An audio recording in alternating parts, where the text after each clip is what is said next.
Bapak, Ibu, Saudara-saudara yang terkasih dalam Kristus, apa kabarnya hari ini? Semoga baik-baik saja ya. Pada kesempatan ini saya akan membawakan kita dalam bacaan dan renungan. Langsung saja ya, mari kita simak dan dengarkan bersama-sama. Surat dari Rasul Paulus kepada jemaat di Korintus, bab 12 ayat 12 sampai dengan 31. Karena sama seperti tubuh itu satu dan anggota-anggotanya banyak, dan segala anggota itu sekalipun banyak merupakan satu tubuh. Demikian pula Kristus. Sebab dalam satu roh kita semua, baik orang Yahudi maupun orang Yunani, baik budak maupun orang merdeka, telah dibaptis menjadi satu tubuh, dan kita semua diberi minum dari satu roh. Karena tubuh juga tidak terdiri dari satu anggota, tetapi atas banyak anggota. Andai kata kaki berkata, "Karena aku bukan tangan, aku tidak termasuk tubuh." Jadi benarkah ia tidak termasuk tubuh? Dan andai kata telinga berkata, "Karena aku bukan mata, aku tidak termasuk tubuh." Jadi benarkah ia tidak termasuk tubuh? Andai kata tubuh seluruhnya adalah mata, di manakah pendengaran? Andai kata seluruhnya adalah telinga, di manakah penciuman? Tetapi Allah telah memberikan kepada anggota masing-masing secara khusus suatu tempat pada tubuh, seperti yang dikehendakinya. Andai kata semuanya adalah satu anggota, di manakah satu tubuh? Memang ada banyak anggota, tetapi hanya satu tubuh. Jadi mata tidak dapat berkata kepada tangan, "Aku tidak membutuhkan engkau," dan kepala tidak dapat berkata kepada kaki, "Aku tidak membutuhkan engkau." Malahan justru anggota-anggota tubuh yang nampaknya paling lemah, yang paling dibutuhkan, dan kepada anggota-anggota tubuh yang menurut pemandangan kita kurang terhormat, kita diberikan penghormatan khusus, dan terhadap anggota-anggota kita yang tidak elok, kita diberikan perhatian khusus. Hal itu tidak dibutuhkan oleh anggota-anggota kita yang elok. Allah telah menyusun tubuh kita begitu rupa, sehingga kepada anggota-anggota yang tidak mulia diberi penghormatan khusus, supaya jangan terjadi perpecahan dalam tubuh, tetapi supaya anggota-anggota yang berbeda itu saling memperhatikan. Karena itu jika satu anggota menderita, semua anggota turut menderita. Jika satu anggota dihormati, semua anggota turut bersukacita. Kamu semua adalah tubuh Kristus, dan kamu masing-masing adalah anggotanya. Dan Allah telah menetapkan beberapa orang dalam jemaat. Pertama sebagai rasul, kedua sebagai nabi, ketiga sebagai pengajar. Selanjutnya mereka yang mendapat karunia untuk mengadakan mujizat, untuk menyembuhkan, untuk melayani, untuk memimpin, dan untuk berkata-kata dalam bahasa roh. Adakah mereka semua rasul, atau nabi, atau pengajar? Adakah mereka semua mendapat karunia untuk mengadakan mujizat, atau untuk menyembuhkan, atau untuk berkata-kata dalam bahasa roh, atau untuk menafsirkan bahasa roh? Jadi, berusahalah untuk memperoleh karunia-karunia yang paling utama, dan aku akan menunjukkan kepadamu jalan yang lebih utama lagi. Demikianlah sabda Tuhan, syukur kepada Allah. Bapak, Ibu, saudara-saudari yang terkasih dalam Kristus, berbicara tentang tubuh dan anggota, kita lihat dulu dari contoh kecilnya saja, tubuh kita masing-masing. Misalnya satu peristiwa terjadi, kaki kita terkilir, entah di mana, pokoknya di bagian kaki kita. Pasti terasa sampai ke atas-atasnya, bengkak sampai ke atas-atasnya bagian tubuh yang lain tidak enak, atau apapun itulah, pokoknya yang pengalaman mungkin pasti pernah merasakan. Pasti bagian tubuh yang lain juga turut merasakan nyeri, ngilu, nyut-nyut atau gimana gitu rasanya. Kemudian kalau berjalan pasti pincang-pincang kan, pasti ada juga yang pakai tongkat, pakai kursi roda, dan pegang-pegang ke dinding, ke temboknya itu kalau mau jalan sebagai untuk menopang badan kita ini, karena kaki kita tadi cedera satunya. Itu membutuhkan tangan kan. Nah, kita jalan menggunakan tongkat membutuhkan tangan, kursi roda kita membutuhkan tangan juga untuk mengayunkan rodanya. Begitupun kita memegang tembok atau dinding. Jadi seperti di dalam bacaan tadi, ayat yang keberapa, si tangan itu berkata, tangankah apa tadi? Aku tidak membutuhkan engkau.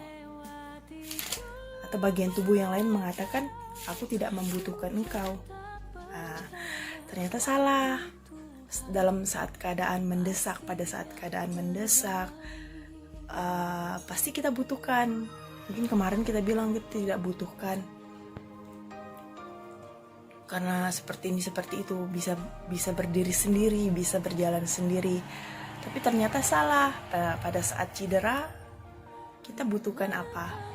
Tidak mungkin kan kita butuhkan bagian tubuh yang lain seperti kepala untuk berjalan, membantu kita seperti mata untuk berjalan atau mulut. Pastinya tangan. Bahkan mata pun memiliki fungsi dan mulut juga memiliki fungsi. Kalau kita haus, kita minum lewat mana? Ya kan? Pasti lewat mulut. Jadi seperti itu. Jadi dari bagian tubuh mata, telinga, hidung, mulut sampai ke bagian kaki bawahnya itu tidak terlepas dari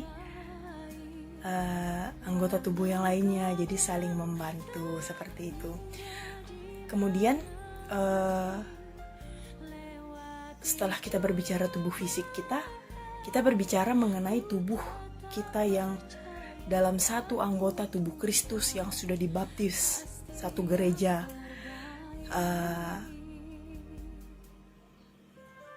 Meskipun Allah telah menetapkan beberapa orang di dalam gereja seperti seorang imam, seorang nabi dan pengajar, seperti para uskup, paus, para pastor, prodiakon dan lain-lain sebagainya, para pengajar juga. Mereka juga tidak dapat bekerja sendiri tanpa umat. Jadi tidak mungkin pastor, prodiakon memimpin umat, merayakan ibadat sabda, merayakan ekaristi tanpa umat. Jadi mereka membutuhkan umat. Seperti itu. Begitu juga kalau seorang pengajar, dia mengajar guru agama misalnya, dia tidak bisa mengajar berbicara sendiri di depan papan, di depan kelas maksudnya, tanpa siswa-siswinya, seperti itu. Jadi Bapak Ibu saudara-saudari yang terkasih dalam Kristus, khususnya kita ini tadi yang saya katakan dalam hidup menggereja, kalau kita tahu semua orang yang telah dibaptis tadi, kemudian menjadi satu anggota tubuh Kristus, sebagai anggota yang lainnya, kita sebagai anggota yang lainnya harus merangkul, bekerja sama. Jangan ada kata, saya atau kami tidak membutuhkan engkau, atau tidak membutuhkan dia. Misalnya kamu, dia itu tidak pantas, kamu tuh tidak pantas, mereka tuh tidak pantas, jarang ke gereja, Jangan sampai ada perkataan yang seperti itu. Ingat Bapak Ibu, kita ini hanya manusia biasa. Kita juga Tuhan menitipkan hidup, napas kehidupan kepada kita. Kita bukan apa-apa kalau bukan karena Tuhan. Kita ada di sini bukan karena kuat dan hebatnya kita kan, bukan karena kita bisa bernapas sendiri tanpa si dia, tanpa si ini. Tidak. Kita ini hanya manusia biasa. Kita yang tidak pantas mengeluarkan kata-kata kamu tidak pantas atau dia tidak pantas. Siapa kita? Sehingga kita berkata kamu tidak pantas. Kita bukan Tuhan yang pantas menghakimi, yang bisa menghakimi, yang bisa menentukan dia pantas atau tidak. Tugas kita adalah merangkul sesama kita, bekerja sama dengan sesama kita yang menyempurnakan kita dalam satu anggota tubuh Kristus.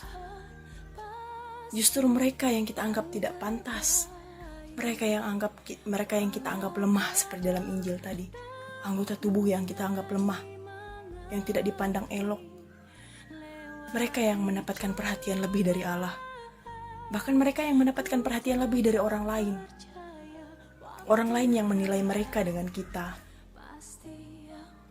Misalnya di sini ada 3 orang kita, ada orang yang kita anggap remeh, yang kita anggap tidak pantas, bahkan ada orang lain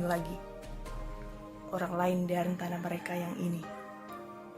Mereka pasti menilai kita dan orang yang kita anggap tidak pantas ini. Jadi, kita menjadi penilaian juga untuk orang lain. Karena kita tidak punya hak untuk menghakimi siapa yang pantas, siapa yang tidak. Tugas kita bekerja sama, saling merangkul. Mungkin hari ini kita dapat berkata ya, bahwa dia tidak pantas, kamu tuh tidak pantas ke gereja, tidak pantas berdoa, tidak pantas bergabung sama kami, tidak pantas ikut kami. Oke, hari ini kita bisa berkata demikian. Tetapi jika suatu saat nanti Allah pasti memposisikan kita dalam keadaan yang mendesak parah, keadaan yang susah, hanya ada kita dengan orang yang kita anggap lemah, dengan orang yang kita anggap tidak pantas. Hanya ada kita dan mereka. Masihkah kita bisa berkata, aku tidak membutuhkan engkau? Bagaimana kalau nyawa kita ada di tangan mereka, hanya mereka satu-satunya jalan yang menolong kita? Masihkah kita bisa berkata, kamu tidak pantas, kamu tidak layak, atau saya tidak membutuhkan engkau? Masih kita bisa berkata demikian? Ataukah kita bertegar hati, biar saja saya mati, yang penting tidak ditolong dia? Mungkin kita sudah merasa hebat seperti itu. Tapi ingat Bapak Ibu saudara-saudari yang terkasih, kembali lagi, kita semua adalah satu tubuh Kristus, satu pembaptisan. Tidak ada yang tidak pantas di mata kita. Kalau itu hubungannya dengan gereja, dengan kebersamaan kita sebagai umat Allah. Allah itu memilih kita semua, merangkul kita semua menjadi satu anggotanya. Maka dari itu, baiklah kita saling menerima satu sama lain. Meskipun ada perbedaan, saya dan kita semua belajar menerima perbedaan itu. Memang begitulah hidup kita di dunia. Kita terdiri dari banyak kepala, dengan banyak watak, dengan banyak sikap dan tingkah laku. Jangan sampai kita berkata seperti mata, tidak membutuhkan engkau telinga. Aku tidak membutuhkan engkau kaki. Tidak ada kata-kata yang begitu. Bapak, Ibu, saudara-saudara yang terkasih dalam Kristus, ini hanyalah sebuah refleksi sehari-hari kita, termasuk saya. Maksudnya ini adalah refleksi sehari-hari saya. Semoga ini bisa menambah pengalaman dan pengetahuan bagi kita semua.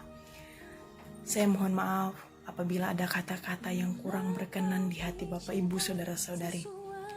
Saya hanyalah manusia biasa, meskipun latar belakang seperti apa, meskipun latar belakang ada pengalaman dalam pendidikan, saya juga tetap manusia biasa, tidak luput dari salah. Sekali lagi mohon maaf jika ada kata yang kurang berkenan.